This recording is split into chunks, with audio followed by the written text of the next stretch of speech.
Síguenos en nuestras redes sociales. Encuéntranos en Facebook, Instagram y Twitter como Radio U Central. Suscríbete a nuestro canal de YouTube y síguenos en Spotify. Radio U Central 107.1 FM en el corazón de Santiago.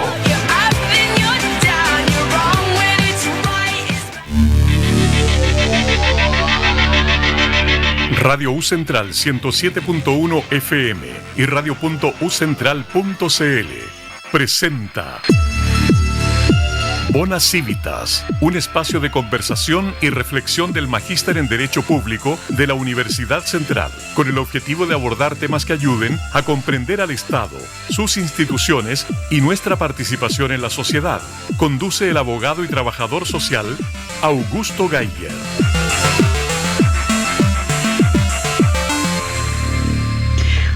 Muy buenas tardes, ¿cómo están todos nuestros radioescuchas? Aquí comenzando un nuevo programa de cada viernes a las 16 horas, Bona Civitas, un programa de educación cívica con el objetivo de poder contribuir a la formación ciudadana. Que les habla Augusto Geiger Gallegos, y el día de hoy vamos a tener un tema muy interesante porque vamos a abordar respecto a la educación cívica. ¿Qué es la educación cívica?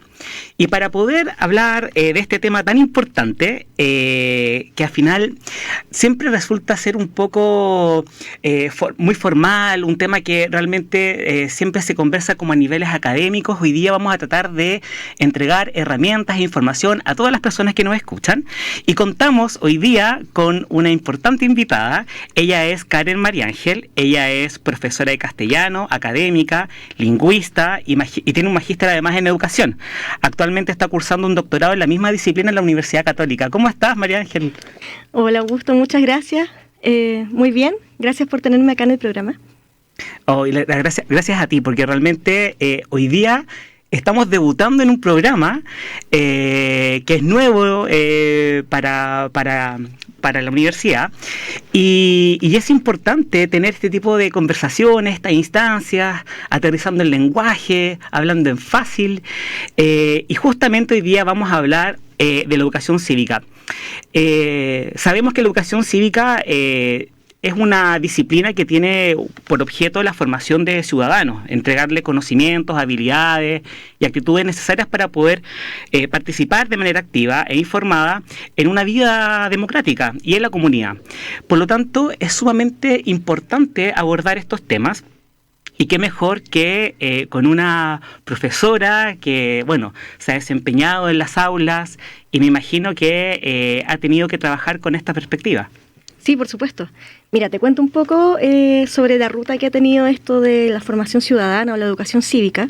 Hay mucha nostalgia en quienes somos un poquito ya post-40 de esta asignatura de la educación cívica, que era muy común tener un ramo de educación cívica en el colegio, que era normalmente como un apéndice un poco de historia y geografía, y tenía poquitas horas, y uno ahí veía algunas cosas como básicamente cómo funciona el Estado, cómo se conforma el Congreso, etcétera, ¿no? Y después tenías como la continuación era como un curso que se llamaba Economía, y te enseñaban cosas así también muy por encima de cómo se conformaba el sistema económico y cómo uno se insertaba en él. Pero la verdad es que en tercero, medio, en los 90, era difícil como tener una perspectiva política más posicionada, ¿no? Porque veníamos de retorno a la democracia, muchos de nosotros nacimos en dictadura, entonces la formación ciudadana, la educación cívica, era algo que todavía estaba un poco tensionado por los tabúes de dejar atrás el periodo de la dictadura. Entonces, yo no sé qué tan efectivo, bueno, quizás la historia tendrá otra versión, pero no sé qué tan efectivo pudo ser esa asignatura en particular para la formación ciudadana de quienes habitamos este país, ¿no? Entonces, creo que ahí es importante mirar un poquito para atrás cómo se ha ido situando la necesidad de que las personas tengamos en la formación escolar un conocimiento que está asociado a cómo nos comportamos como ciudadanos. Es verdad.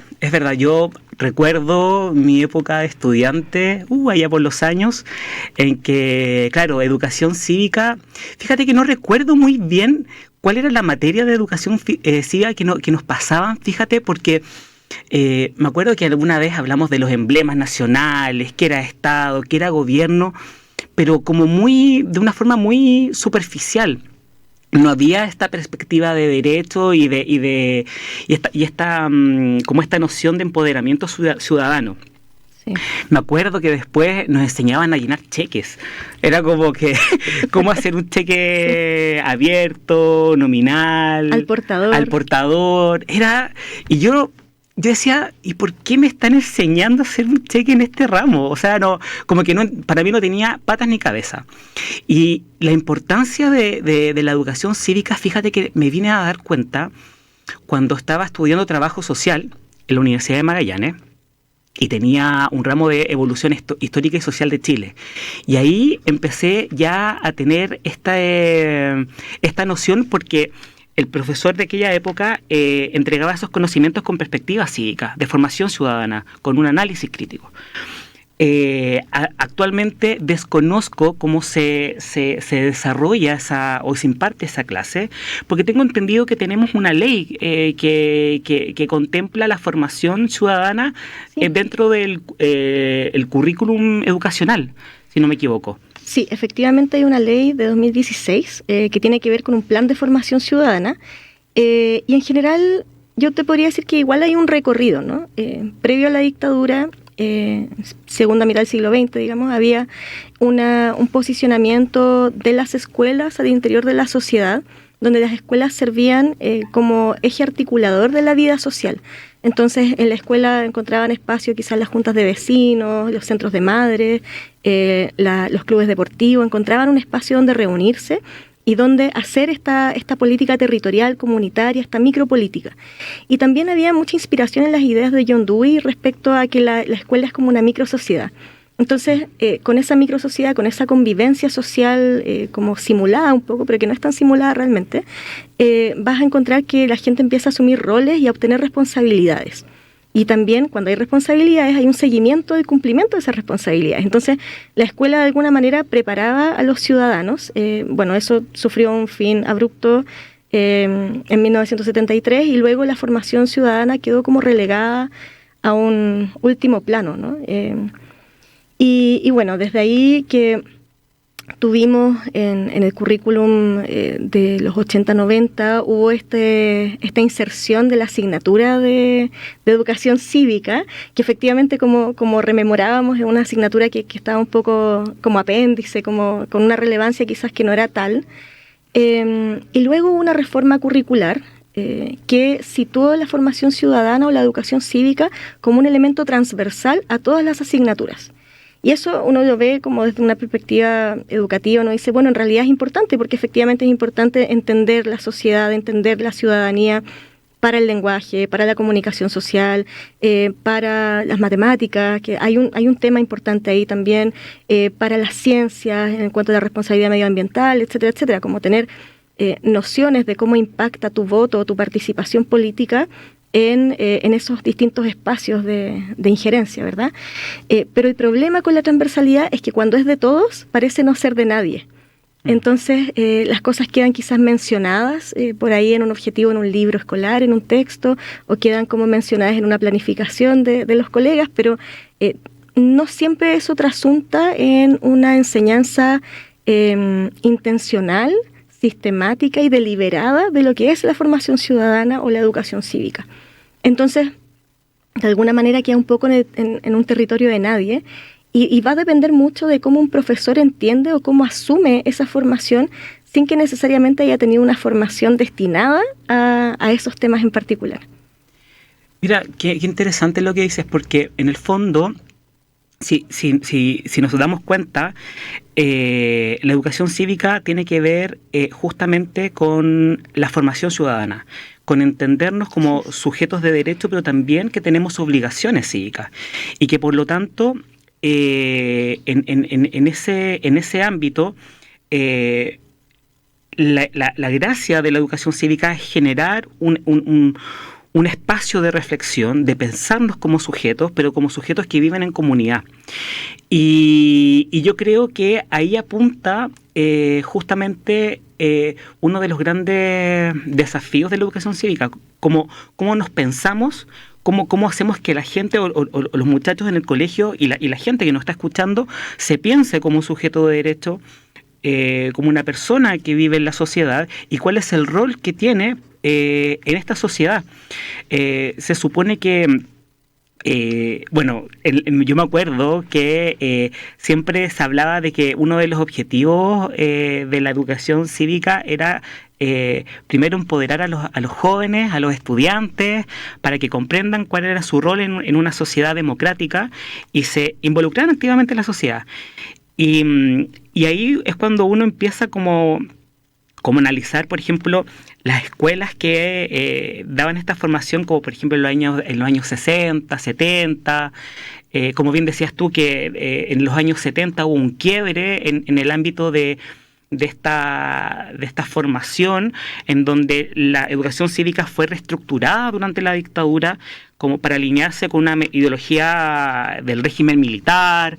Se enfatizó un sistema de orden y de obediencia a la autoridad, se redujo el enfoque de la participación democrática y se generó esta gran nebulosa en la ciudadanía, en donde ya prácticamente participar en el ámbito cívico era un atrevimiento que podría estar sujeto a una represión, y una represión en ese entonces de un Estado de facto. Entonces, la posibilidad de participar legítimamente iba a estar sumamente afectada, y por lo tanto eso también generó este manto o esta sombra en la formación ciudadana, en base al miedo. Y cuando retornó la democracia en el año 90, claro, yo recuerdo haber leído que empezó a haber una serie de reformas educativas en donde lo que buscaba era, por un lado, volver a reencantar a esta sociedad con la formación ciudadana, pero con un enfoque más en los derechos humanos, la democracia y la participación. Y ahí fue cuando, si no mal recuerdo, por favor, corrígeme, Karen, en el año 2009 tuvimos la Ley General de Bases, ¿no? Si no me equivoco, y ahí estableció esta necesidad de establecer un sistema de formación integral que incluya la educación cívica y ética en el currículum escolar. Y de ahí es que empiezan todas estas reformas, haciendo como esta evolución en la formación cívica, en los establecimientos educacionales. Oye, y actualmente Chile, en este sondeo, ¿tiene clases de educación cívica en las aulas o es algo que no? No, mira, yo creo que primero hay que empezar a pensar por qué le atribuimos a la escuela la necesidad de ser quien forma cívicamente, porque desde mi punto de vista es una tarea de la sociedad completa, ¿no? Padres, madres, abuelos, tías, no sé, que puedan contribuir a que las personas puedan efectivamente participar de espacios ciudadanos comunitarios para construir una participación responsable. Entonces, de alguna manera hay que preguntarse también, bueno, ¿cómo llegamos a que la escuela tenga que ser la única responsable de esta formación ciudadana, verdad? Y creo que también tenemos que pensar un poco en cómo el currículum ha reflejado o ha querido reflejar lo que como sociedad esperamos de un ciudadano. Entonces, en un principio, claro, cuando hacíamos este recorrido como más histórico, veíamos que quizás los ciudadanos no tenían que participar mucho, entonces quizás con un par de horitas a la semana, con que sepan qué es el Congreso, basta. Y luego dijimos, bueno, no, en realidad necesitamos que nuestros ciudadanos sean hábiles, tengan habilidades y competencias para desenvolverse en el mundo, y dentro de ese desempeño en el mundo está también los ciudadanos, ¿no? Lo democrático, la valoración de los derechos. Entonces se introduce en el currículum desde un punto de vista transversal. Pero luego nos fuimos vinculando de tal manera en la sociedad que empezamos a generar una desafección y una deslegitimación de los procesos políticos y los procesos ciudadanos en general. Entonces se hace una caricatura, por ejemplo, el centro de madres, como dice, ¿quién es un centro de madres eso? Claro, es un lugar donde uno asocia que la gente se sienta a conversar cosas intrascendentes, cuando en realidad los centros de madres en su origen tenían precisamente este elemento de conglomerar personas que se sientan a debatir o a discutir para establecer medidas que sean apropiadas a sus necesidades territoriales y a sus necesidades como género y como sujetos de derecho, ¿no?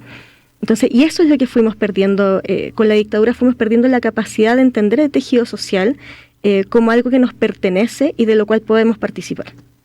Wow. Gracias por ese análisis, por esa reflexión. Bueno, vamos a hacer ahora nuestra primera pausa. Vamos a escuchar un tema que en lo personal me gusta mucho. Siempre es viernes en mi corazón, de Alex Banter, ya que hoy es viernes y el cuerpo lo sabe, así que vamos con el tema. Amigo I, detrás de las murallas. Estamos presentando Bonas Civitas, con la conducción del abogado y trabajador social Augusto Geiger. Bonas Civitas. ¿Cómo están todos mis radioescuchas, mis queridos radioescuchas? Comenzando el segundo bloque de este programa.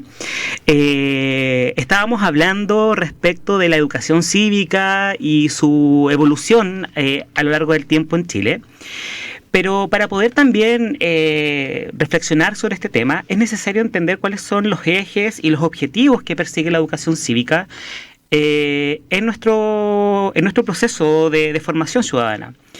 Y por un lado, la educación cívica implica el conocimiento de las instituciones y procesos democráticos, enseñando sobre las estructuras de gobierno, sistema judicial, los derechos y deberes de los ciudadanos y el funcionamiento de los procesos electorales. También tiene como misión promover los valores democráticos como la justicia, la igualdad, la libertad, la tolerancia y el respeto por los derechos humanos. También fomenta la participación activa en la comunidad y en los sistemas políticos, incluyendo el voto, y la participación en debates y la implicación en organizaciones civiles y comunitarias. Y aquí es sumamente importante quizás poder reflexionar, porque en este ámbito es donde se desarrolla mayormente las consecuencias de la formación cívica, de la formación ciudadana, porque tenemos muchos tipos de organizaciones civiles, como bien señalaba Karen, nuestra querida invitada al día de hoy, cuando en el aula se veían los primeros activos de organización y participación, cuando se elegía al presidente de clase, al secretario, al tesorero, el que nunca llegaba después con la plata a fin de año, el que desaparecía. Y en ese sentido podemos ver también cómo se va extrapolando este tipo de participación en otras instancias, como por ejemplo las juntas de vecinos, ¿sí o no, Karen? Sí, ¿sabes qué? Me hiciste recordar algo. ¿Te fijas que el consejo de curso en las escuelas siempre es como la hora chacota, ¿no? Como que la directiva a veces asume como sin muchas ganas, esa instancia no es una instancia deliberativa, como que a lo más se toman acuerdos quizás ya cuando están más grandes, por ejemplo, respecto al polerón de cuarto medio, pero no se discute, no se genera esta participación más consolidada respecto a la realidad nacional y la realidad local.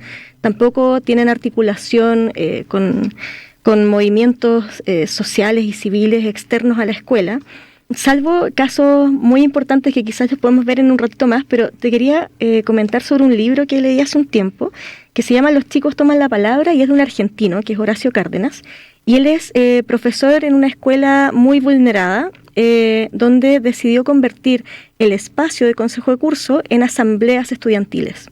Y esto lo comenzó a hacer con los niños desde pequeños.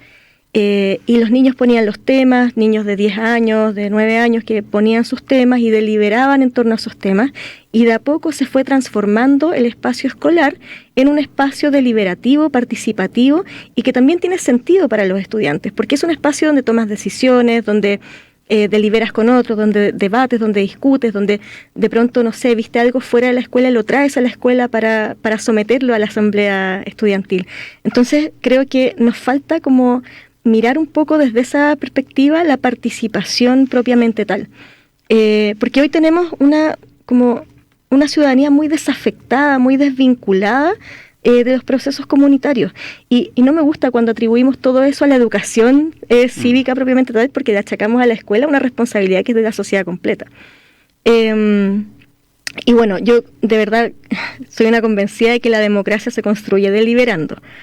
Con gente que tiene otras ideas, con gente que tiene otra perspectiva y otra experiencia de vida, y ahí es donde surgen estos diálogos democráticos que para mi gusto son fundamentales, ¿no?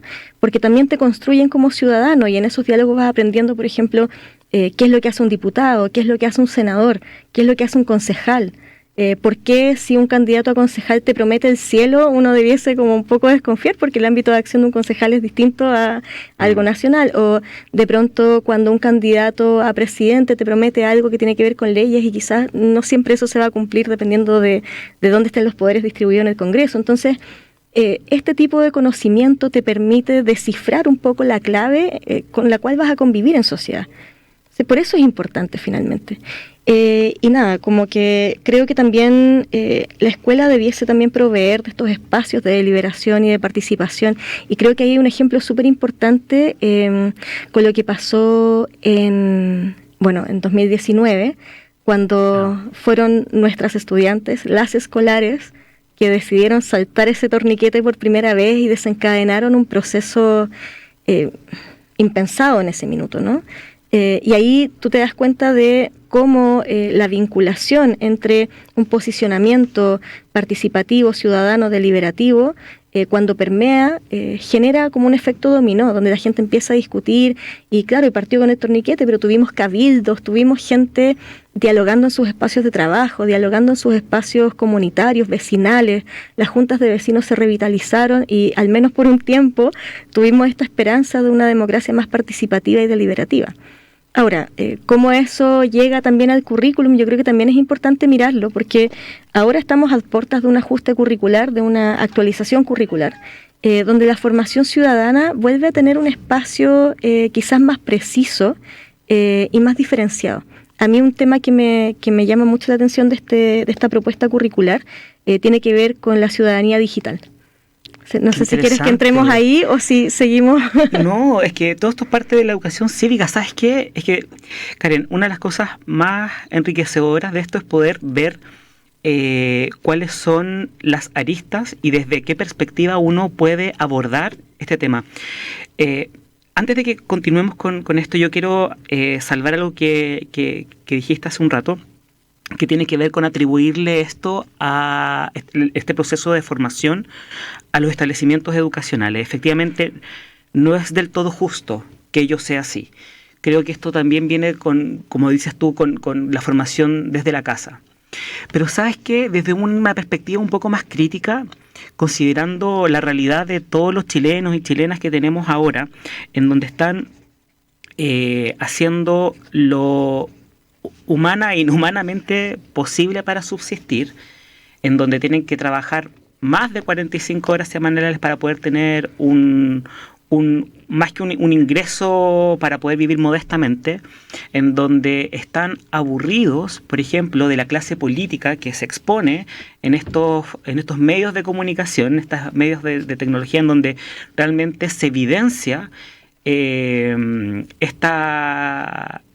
situación un poco lamentable de la clase política, no de la política en sí, sino de la clase política y de todos los sectores en donde se genera como descontento y también como desesperanza, en donde la gente dice, a ver, yo voy a tener que seguir trabajando igual, voy a tener que seguir haciendo lo inhumanamente posible para poder sacar mi familia adelante, y esta clase política que me promete, y eso también ha generado o ha desincentivado a la ciudadanía a querer participar en estos espacios democráticos, en donde ya cada vez más, gracias a los medios tecnológicos, la actividad política parece un reality show, en donde realmente ya la gente no vota por ideas, sino que vota por carisma, vota por discursos, en donde existe un nuevo discurso de rebeldía, que eso puede ser para otro tema de conversación, donde existe un nuevo discurso rebelde, en donde se exaltan las características de las personas al momento de querer captar votos, como para poder obtener este recurso de votos.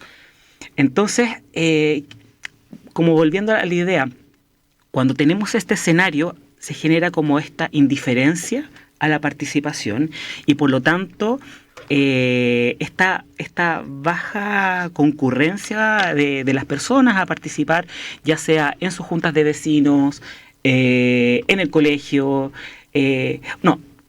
Ahí voy a hacer una salvedad. Yo creo que estoy siendo súper injusto con los cabros jóvenes, porque los jóvenes yo creo que ahora están en una etapa en donde ya no toleran o son mucho más intolerantes a la clase política pétrea, en realidad. Tenemos ahora todas estas manifestaciones de las estudiantas, con el caso Macaya, que en el fondo es un tema... A ver, se han generado espacios en donde a través de la rabia los estudiantes o ciertas personas han encontrado un punto de encuentro para poder vivir espacios democráticos. Por ejemplo, a través de el derecho a la manifestación. Tenemos líderes y lideresas que son importantes y que están obviamente en los establecimientos, los cabros jóvenes, son ellos los que nos están recordando. Y aquí volviendo un poco a lo que señalaba recién, fueron las lideresas estudiantas del 2019 quienes con este acto simbólico del salto del torniquete generaron un proceso impensado que se estaba buscando hace mucho tiempo y que solamente terminaba en reformas a la Constitución, pero nunca se hablaba de un proceso constituyente porque en ese entonces la Constitución de Jaime Guzmán no contemplaba un proceso constituyente. Estaban buscando una Constitución pétrea. Entonces imagínate que, claro, los estudiantes ahora están ocupando espacios, pero tú dijiste algo muy interesante, que son las tecnologías, los nuevos medios de comunicación, en donde se generan espacios democráticos. Sí. Mira, yo quiero hacer un punto ahí. Yo creo que hay que tomarse los espacios. Cuando decimos la política es un tema de élite, es porque los ciudadanos lo hemos permitido. Porque los ciudadanos hemos dejado de participar en esos espacios. Y efectivamente, una sociedad que está oprimida laboralmente, que tiene esta lucha, ¿no? de no tener tiempo para el ocio, para la organización, efectivamente está tensionada por esto, ¿no? Pero mientras más nos desafectamos nosotros, más se desvincula la política de nuestras necesidades, de nuestros sentires, de nuestras maneras de entender el mundo. Más se descontextualiza la política y queda como esta política un poco de Torre de Marfil y quedamos los demás ahí pululando. Entonces, yo creo que es importante, o sea, la Constitución lamentablemente no se pudo cambiar, ¿verdad? Pero incluso la Constitución que está vigente reconoce el rol de los partidos políticos como un integrador de las personas que se agrupan para pensar el país, y finalmente es eso. Entonces, sí, efectivamente hay temas ahí políticos, pero mientras la ciudadanía no se tome esos espacios, no haga revitalizar esos espacios de deliberación, difícilmente vamos a poder cambiar los espacios políticos. O sea, a mí me llama la atención, por ejemplo, que en Estados Unidos tenemos candidatos, bueno, ahora no, Kamala Harris ahí tuvo un ingreso, pero tenían candidatos de una generación muy, muy mayor, ¿no? Y eso nos da cuenta de que hay una parte de la población que en realidad no está tomándose esos espacios de participación y de liberación. O sea, creo que es importante ahí como hacer ese punto, porque en la medida en que la gente no está ahí, más desafectados nos vamos a sentir. Entonces, bueno, y ahí volviendo a la ciudadanía digital, yo creo que un poco la ciudadanía digital viene a responder a esta falta de voz en los espacios de deliberación formales, ¿no? Entonces, ¿dónde tengo voz? En mi teléfono. Y yo puedo hacer un video, y puedo ser youtuber, y puedo ser tiktoker, y puedo dar a conocer mi punto de vista ahí. Entonces, y ese punto de vista muchas veces es desafectado, es apolítico, es desvinculado de las comunidades, a veces es violento, a veces es prejuicioso, a veces es xenofóbico, y tenemos esta cosa que va creciendo, una especie de bola de nieve de información y desinformación, donde distinguir la porción que informa de aquella que desinforma es muy difícil. Y por eso yo valoro mucho, por ejemplo, que esta actualización curricular, volviendo a la actualización curricular, tenga este elemento de la ciudadanía digital. Porque hoy en día vemos que la gente está desapegándose de las estructuras tradicionales de la participación presencial comunitaria, porque efectivamente no hay tiempo, y se está tornando a participar y a opinar en los espacios digitales. Y por lo tanto necesitamos habilidades y destrezas para poder dialogar en ese espacio, que es una especie de plaza pública, que no es concreta, que no la vemos aquí, que existe en la nube, existe en el scroll, pero sigue siendo una plaza pública, sigue presentando un espacio para el diálogo. Y mientras más nos involucramos, más fructífero va a ser ese diálogo para poder tomar decisiones. Ahora vemos que los espacios digitales muchas veces están tomados por discursos de odio, pero ¿cómo procesamos ese discurso de odio? O también ahora, ¿cómo la escuela se va a hacer cargo de ese discurso de odio o de esa desinformación política? ¿Cómo la escuela logra integrar esos espacios digitales al aula para poder analizarlos, reflexionar críticamente en torno a ellos y poder formar a los estudiantes en una escucha que sea también crítica, que sea activa y que permita, y a los adultos también, poder pensarse a sí mismo en sociedad a través de estos diálogos? ¡Wow! Qué importante, porque en el fondo justamente lo que tenemos que hacer ahora es tener un espacio de análisis crítico, de reflexión sobre la información que nos llega a través de estos medios. Y también cómo filtramos, cómo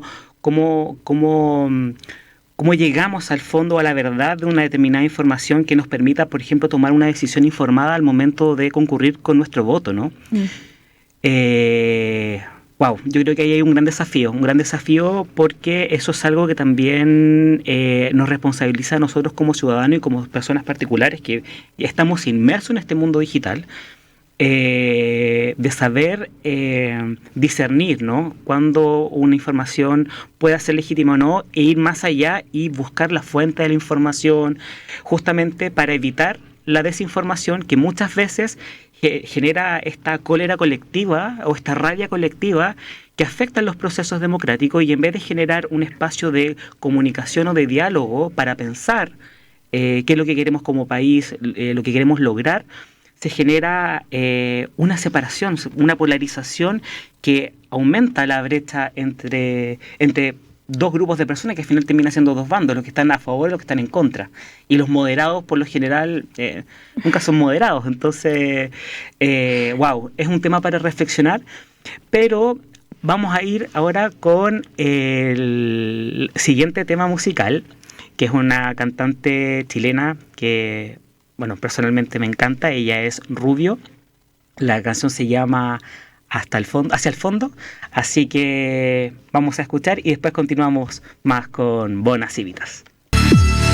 Estamos presentando Bonas Cívitas, con la conducción del abogado y trabajador social Augusto Geiger.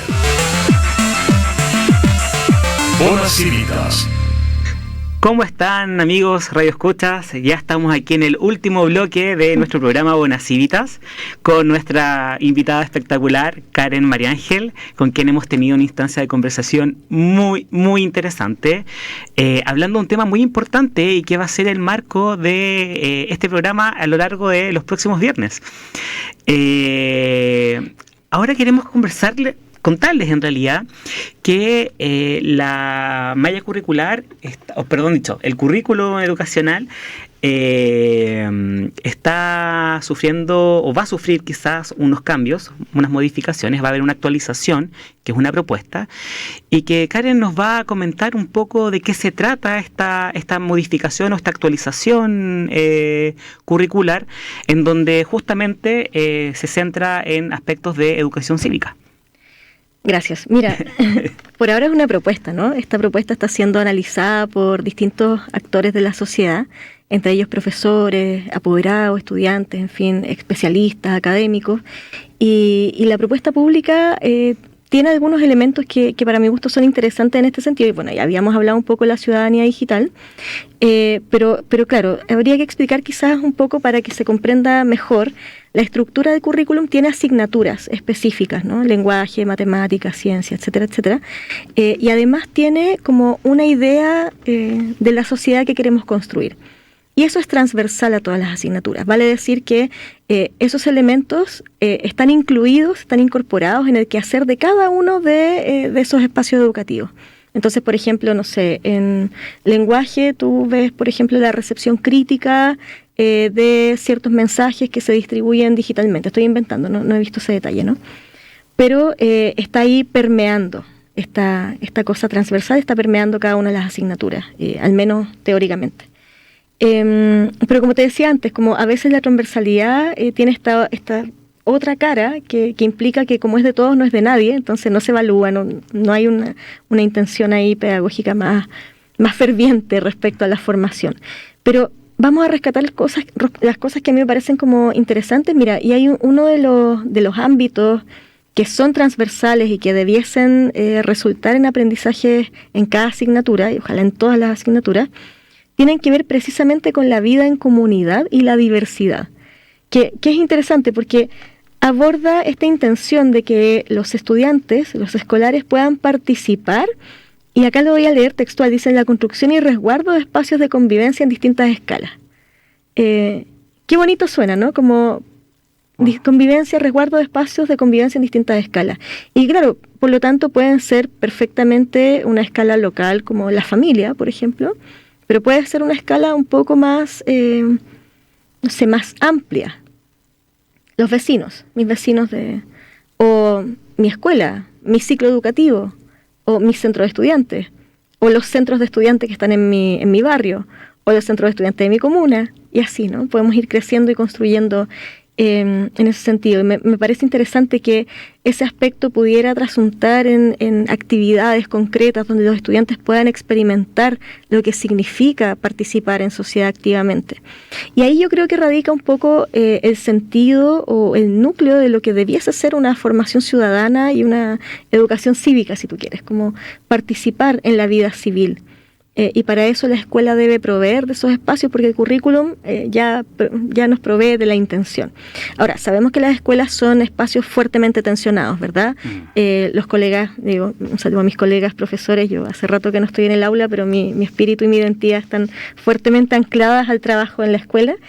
Y claro, los profesores experimentan esta sobrecarga, tienen muchas horas lectivas, pocas horas no lectivas. Muchas veces esas horas no lectivas fuera del aula, que están destinadas a planificar el trabajo y a corregir y a evaluar, se van en otra cosa, a reemplazar al colega con licencia, asistir a una reunión. Entonces se va perdiendo esta cosa más deliberada.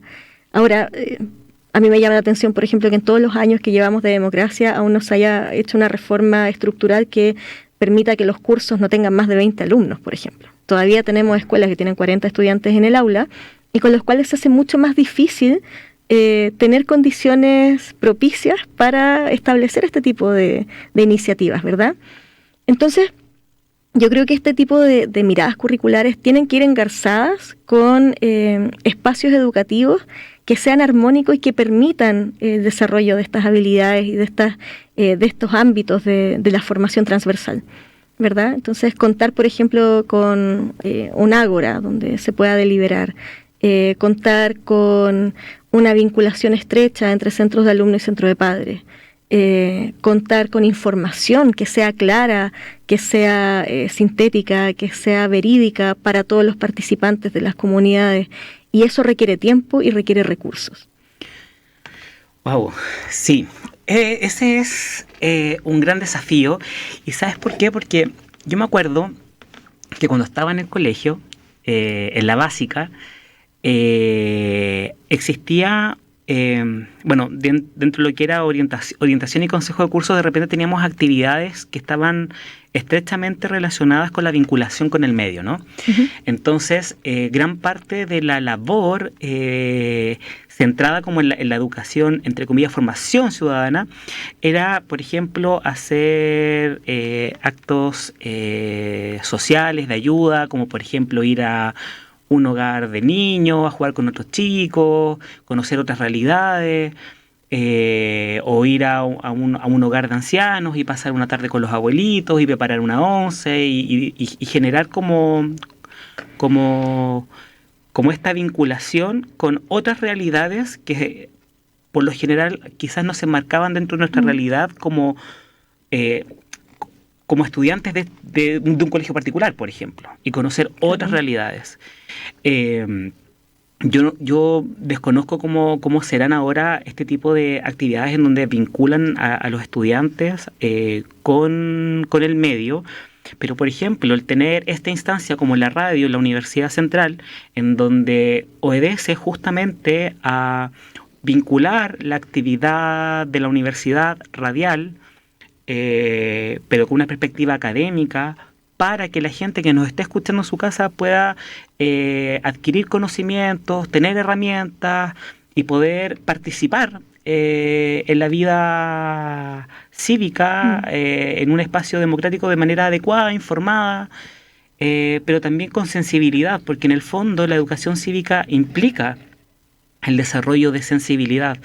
Es el entendernos que no somos seres aislados, es entendernos que somos parte de una comunidad, que tiene que haber un buen convivir y que en ese buen convivir tiene que haber un diálogo, tiene que haber una instancia en donde yo reconozco mis derechos, pero también reconozco tus derechos. Por supuesto. Y por lo tanto, en ese reconocer y en ese identificarnos, generar un consenso respecto a un tema puntual, como por ejemplo, no sé, un tema que ahora está, yo creo que va a ser un gran desafío, es el tema medioambiental.